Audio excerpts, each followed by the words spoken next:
আজকে সন্দেশখালি নিয়ে বলছি, বড় মানে চোরের মুখের বড় গলা, চোরের মায়ের।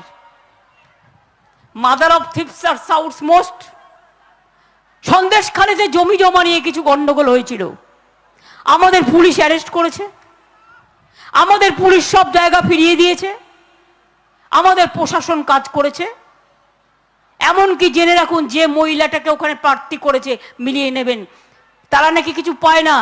স্বাস্থ্যসাথী কার্ডও তিনি পান, তিনি লক্ষ্মীর ভাণ্ডারও পান। আমরাই কিন্তু করে দিয়েছি। যদি সরকার না করতো কোথা থেকে পেতেন? আমি খুশি যে আপনি পাচ্ছেন।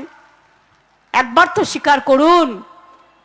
খগেন মুর্মুর ওখানে দেয়াল লিখেছে, আমার কাছে একটা ছবি এসছে, বলছে 3000 টাকা করে দেবে লক্ষ্মীর ভাণ্ডার, খগেন মুর্মুকে ভোট দিন। 100 টাকা দিয়ে তো দেখা, তারপরে 3000 টাকা দিবি। যা ছিল তাই কেড়ে নিয়েছিস। 100